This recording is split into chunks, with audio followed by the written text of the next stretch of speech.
Instituto Bíblico del Aire, capacitando para el servicio eficaz.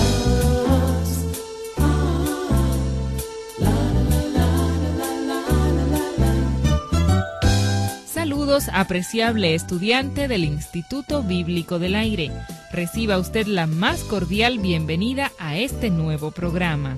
Es un gran privilegio para nosotros compartir estas enseñanzas. Aquí, todo listo para continuar con la serie sobre el Antiguo Testamento. Con nosotros, Alberto Ovalle.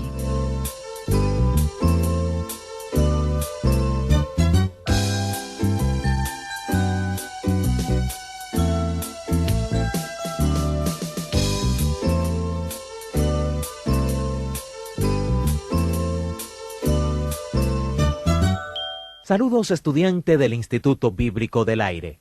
Continuamos estudiando lo que hemos llamado los Evangelios sinópticos del Antiguo Testamento.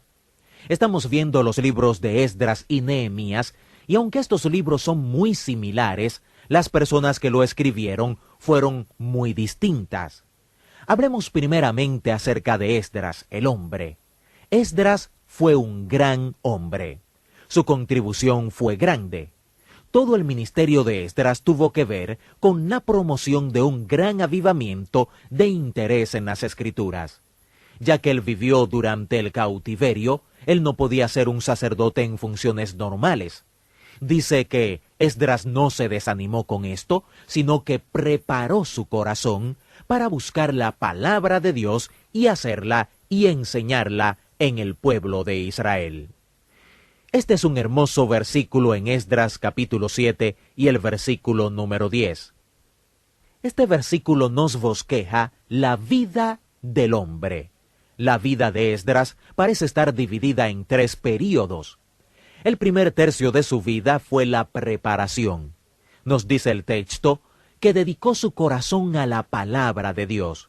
Buscó la palabra de Dios, la meditaba diligentemente, y en el otro tercio de su vida estaba viviendo la palabra de Dios.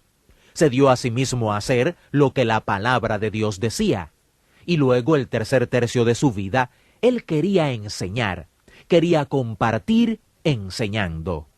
Esa es una bella manera de dividir la vida, ¿no le parece? Uno de los problemas de la enseñanza hoy en día es que tenemos personas que son preparadas, que enseñan, pero nunca hacen. Estudian, se preparan, tienen mucha información y pasan un tercio de su vida en eso y pasan el resto de su vida enseñando, pero no tienen ese periodo en medio del cual están practicando de verdad. El mejor maestro es alguien que ha estudiado, se ha preparado y luego con mucha experiencia practica estas cosas que está enseñando. La tercera parte de la vida de Esdras estaba dedicada a ser un buen maestro. Alguien que lo ha hecho de esta manera, que ha estado allí, puede hacer lo mismo. Cuando uno considera la contribución de Esdras a la obra de Dios, uno ve por qué está agrupado con David, Samuel y Moisés. Primeramente, él está considerado como el autor de crónicas de Esdras y Nehemías. Él también escribe el salmo más largo de la Biblia, el Salmo 119, que tiene 176 versículos. Esto hace que este salmo sea un capítulo más largo que algunos de los libros cortos de la Biblia. Cada versículo de este salmo, excepto 2, mencionan la palabra Dios. Esto nos muestra lo importante que era esto para Esdras. Tradicionalmente se cree que porque él estaba en cautividad y no podía ser un sacerdote en el orden normal, fue que durante la cautividad Esdras organizó lo que se llama hoy la sinagoga. Hay una diferencia entre el templo y la sinagoga. El templo estaba allá en Jerusalén y allí era que se adoraba. Fue construido con la escala del tabernáculo de adoración y luego llegó a ser el templo de Salomón. Pero la sinagoga era diferente.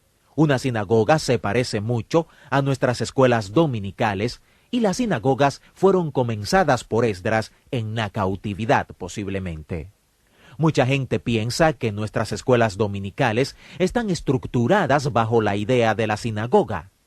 Muchos también piensan que él fue muy útil en la organización del Antiguo Testamento en su forma actual. Se piensa que él fue quien nos juntó, los organizó bajo los títulos de libros de la ley, de historia, de poesía, los profetas mayores y menores. Y por supuesto, fue Esdras quien dirigió el regreso de la cautividad babilónica, quien realizó un ministerio dinámico en el templo que fue construido antes de su regreso. Es obvio que Dios envió de regreso a algunas personas como Zorobabel y Jesúa el sacerdote. Ellos fueron los que restauraron el templo. Luego Esdras trae el regreso para desarrollar un ministerio dinámico espiritual en ese templo y se trae con él un personal de escribas y sacerdotes con él.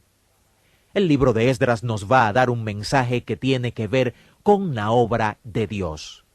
Si estamos ocupados en la obra de Dios, entonces aquí está un buen bosquejo en el libro de Esdras. Noté en la historia de Esdras estos patrones principales para la obra de Dios. Primeramente, si hay un trabajo de Dios que hay que hacer, Dios debe ser el principal ejecutor. Si Dios quiere que ese trabajo se haga, Él va a hacer todo lo posible para que ese trabajo se haga. Él va a proveer la dirección y va a ser muy obvio que Él es quien está moviendo todo. El apóstol Pablo dice en Romanos capítulo 11, porque de Él y por Él y para Él son todas las cosas. A Él sea la gloria por los siglos. Amén. Pablo nos está diciendo que Dios es el origen de todas las cosas. Dios es el poder que está detrás de todas las cosas y que el propósito de todas las cosas es la gloria de Dios. Y esa es la manera en que Esdras se sentía respecto a la obra de Dios si él contemplaba el hecho de que Dios quería ese gran regreso de la cautividad babilónica. Este regreso que pondría un ministerio dinámico en ese templo que había sido construido. Un segundo principio que tiene que ver con el trabajo de Dios, si Dios es el principal ejecutor y quiere que se haga el trabajo, es que Él dará guía, dirección clara a los agentes humanos que estarán involucrados en esa obra. Este principio está en el libro de Esdras. Un tercer principio sobre la obra de Dios es este. El Dios que es el principal ejecutor, que da la dirección clara sobre su trabajo, dará todo lo necesario para ver que ese trabajo sea completado. Ese es un principio importante en el trabajo del Señor. Buscad primeramente el reino de Dios y su justicia, y todas estas cosas os serán añadidas. Esto significa, ponga el reino de Dios primero, lo que Dios le muestre que es correcto, y luego usted sabrá qué es su voluntad, qué es lo que Él quiere, y qué es correcto delante de sus ojos, y Él le dará todo lo que necesita para que ese trabajo se logre. Si Dios quiere que algo se haga, Dios proveerá para que su trabajo se haga. Y lo vemos hacerlo en tiempos difíciles, en tiempo cuando la gente diría, Dios nada puede hacer porque estamos conquistados, somos esclavos de Persia. Pero Dios mueve el corazón del mismo emperador Ciro el Grande, y en verdad, moviendo el corazón de ese emperador para que hiciera ese decreto, nos muestra que Dios es el principal trabajador. Y es por eso también que Dios mueve a Ciro el Grande a proveer de las cosas materiales para que su trabajo se realizara. Otro principio es que Dios no solo provee, sino que lo hace con abundancia, más de lo que uno puede pensar, y esto se ve en Esdras.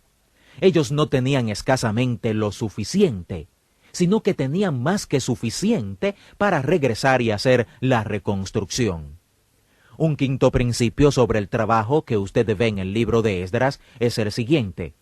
Cuando usted está haciendo el trabajo de Dios, espere la siguiente estrategia de Satanás.